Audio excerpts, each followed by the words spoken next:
علیکم ورحمۃ اللہ وبرکاتہ۔ الحمد للہ رب العالمین والصلاة والسلام علی اشرف الانبیاء والمرسلین نبینا محمد وعلی آلہ وصحبہ اجمعین، اما بعد۔ قال اللہ تعالی فی القرآن المجید والفرقان الحمید، اعوذ باللہ من الشیطان الرجیم، بسم اللہ الرحمن الرحیم۔ شہر رمضان الذی انزل فیہ القرآن ھدی للناس وبینات من الھدی والفرقان۔ دینی بھائیوں اور دوستو، تمام قسم کی حمد و ثنا، تعریف و توصیف اس وحدہ لا شریک کے لیے جو خالق کائنات اور مالک ارض و سما ہے، جس نے ہم سب کو اس دار فانی میں پیدا فرمایا اور اس کے بعد نبی اکرم صلی اللہ علیہ وسلم پر ان گنت بے شمار درود و سلام نازل ہو۔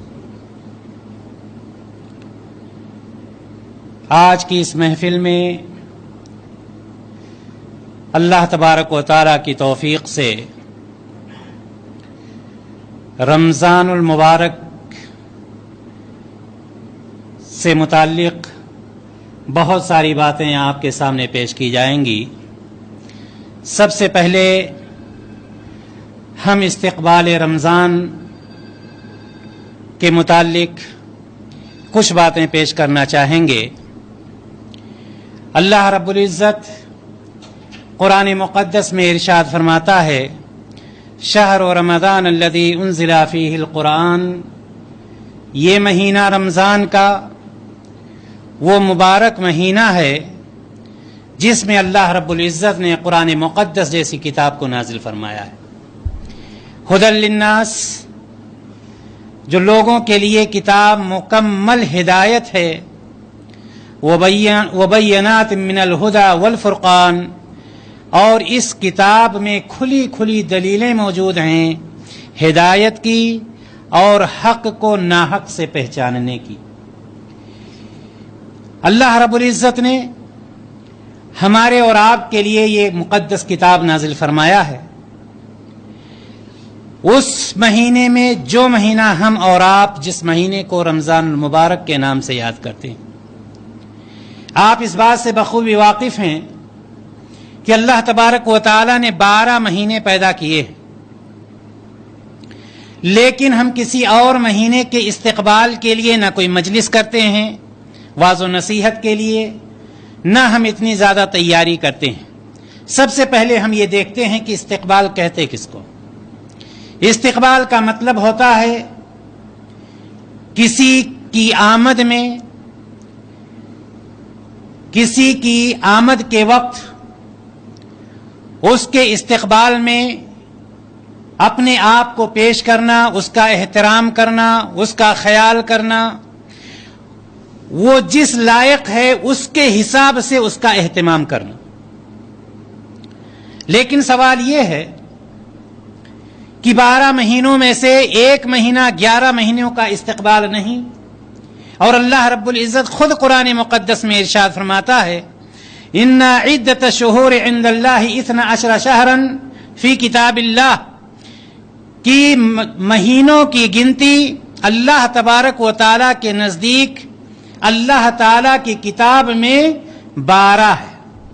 یوم خلق السماوات والارض، جس دن سے اللہ تبارک و تعالیٰ نے آسمان و زمین کو پیدا کیا ہے اسی وقت سے۔ یہ آج کوئی نئی چیز نہیں، بلکہ جب سے اللہ تبارک و تعالیٰ نے آسمان و زمین کو پیدا کیا اسی وقت سے مہینوں کی گنتی 12 ہے۔ رمضان کو ہم اور آپ یہ سمجھتے ہیں کہ اور مہینوں پر یہ مہینہ بھاری ہے، اس میں فضیلتیں ہیں، اس میں برکتیں ہیں، اس میں رحمتیں ہیں، لیکن ہمیں اور آپ کو یہ بھی جان لینا چاہیے کہ ایک مہینے کا دوسرے مہینے پر یا ایک چیز کا دوسرے چیز پر یہ فضیلت یہ ہمارے اور آپ کی طرف سے نہیں ہے، یہ نظام الہی ہے، یہ اللہ تبارک و تعالیٰ کا نظام ہے۔ اللہ تبارک و تعالی قرآن مقدس میں فرماتا ہے قل هل يستوي الذين يعلمون والذين لا يعلمون، کیا وہ لوگ جو علم والے ہیں اور جو بے علم ہیں کیا دونوں برابر ہو سکتے ہیں؟ ظاہر سی بات ہے کہ دونوں برابر نہیں ہو سکتے۔ اسی طرح سے آپ دیکھیں گے کہ بہت ساری مسجدیں اس دنیا میں موجود ہیں، لیکن کیا ساری مسجدوں کا مرتبہ اور مقام برابر ہے؟ نہیں۔ آپ مسجد اقصی میں نماز پڑھتے ہیں 500 نمازوں کا ثواب ملتا ہے، مسجد نبوی میں پہنچتے ہیں اور مسجدوں کے برابر 1000 کا ثواب ملتا ہے، بیت اللہ میں وہ پہنچتے ہیں 1,00,000 کے برابر ہو جاتا ہے۔ ایک مسجد کو دوسری مسجد پر فضیلت حاصل ہے۔ دنیا میں بہت سارے پانی پائے جاتے ہیں، کوئی میٹھا پانی، کوئی کھارا پانی، کوئی نمکین پانی، کوئی ایسا کوئی ویسا، لیکن پانی بھی اگر آپ دیکھیں تو آب زمزم کو سارے میٹھے کھارے پانی پہ فضیلت اور فوقیت حاصل ہے۔ اسی طرح سے اگر آپ دیکھیں، دن کو دیکھ لیں، اللہ کے رسول جناب محمد رسول اللہ صلی اللہ علیہ وسلم ارشاد فرماتے ہیں خیر یوم طلعت علیہ الشمس یوم الجمعہ، کہ جس پر سورج طلوع ہوتا ہے، جن دنوں پر سورج طلوع ہوتا ہے ان میں سب سے زیادہ بہتر دن کون سا ہے؟ جمعہ کا دن ہے۔ معلوم یہ ہوا کہ اللہ تبارک و تعالی نے ایک کو دوسرے پر فضیلت دی ہے، اسی طرح سے رمضان کے مہینے کو دوسرے مہینے پر فضیلت دی، چونکہ اللہ تبارک و تعالی نے اس مہینے میں قرآن مقدس کو نازل کیا۔ شہر رمضان الذی انزل فیہ القرآن۔ دینی بھائی اور دوستو، کہنے کا مطلب یہ ہے کہ یہ مبارک مہینہ ہم اس کا استقبال کیسے کریں گے؟ اس کا استقبال ہمیں بہت سوچ سمجھ کر کے کرنا چاہیے، تاکہ ہم سے اس مہینے کی ایک گھڑی بھی، ایک لمحہ بھی ضائع نہ ہونے پائے، ہم اس مہینے سے زیادہ فائدہ اٹھا سکیں۔ آپ کو اس بات کا پتہ ہے کہ ہمیں جس طرح سے ہم اور آپ دنیا میں ایک چیز کو حاصل کرنے کے لیے دوسرے سے آگے بڑھنے کی کوشش کرتے ہیں، اللہ تبارک و تعالیٰ قرآن مقدس میں فرماتا ہے وَفِي ذَلِكَ فَلْيَتَنَافَسِ الْمُتَنَافِسُونَ، سبقت کر لے جاؤ، کن چیزوں میں؟ جس میں سبقت لے جانی ہے، یعنی یہ کہ وہ اعمال جن اعمال سے آپ جنت کو حاصل کر سکتے ہیں، جن اعمال سے آپ اللہ تعالیٰ کو راضی کر سکتے ہیں، جن اعمال سے اپنے آپ کو جہنم سے دور کر سکتے ہیں، ان کاموں میں آپ سبقت کیجئے۔ لہذا ہم اور آپ رمضان المبارک کا استقبال اس طرح سے کریں کہ رمضان المبارک آنے سے پہلے ہم سب سے پہلے اپنی یہ تیاری کر لیں کہ روزہ ہمیں کیسے رکھنا ہے، افطاری ہمیں کیسے کرنی ہے، رمضان میں کون سی گھڑیاں ہیں جس میں ہم زیادہ سے زیادہ فائدہ اٹھا سکتے ہیں۔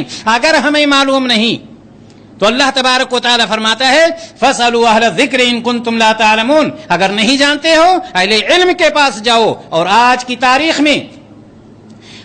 تاریخ میں ہر زبان میں چھوٹی بڑی کتابیں موجود ہیں، اگر ہم جاننا چاہیں کہ رمضان کے فضائل کیا ہیں، تراویح کے فضائل کیا ہیں، اور اس میں قرآن کے فضائل پڑھنے کے فضائل کیا ہیں، صدقات و خیرات کے فضائل کیا ہیں، صلہ رحمی کے فضائل، ساری چیزیں ہمیں معلوم ہو سکتی ہیں، جبکہ ہم جانتے ہیں یہ وہ مہینہ ہے جس میں اللہ تبارک و تعالیٰ نیکیوں کا اضافہ کر دیتا ہے۔ لہٰذا ہم اپنے گھروں کو سجا کر کے رمضان المبارک کا استقبال نہ کریں، اپنے گھروں میں کھانے پینے کی چیزیں بھر کر کے نہ کریں، بلکہ ہم یہ سوچ کر کے کریں کہ رمضان کے آتے آتے ہم اپنے آپ کو تیار کر لیں کہ اس رمضان میں ہم اپنے گناہوں کو دھل دیں گے، ہم اپنے آپ کو اللہ تبارک و تعالیٰ کے قریبی بنا لیں گے، اللہ تبارک و تعالیٰ کو ہم راضی کرنے کی کوشش کریں گے۔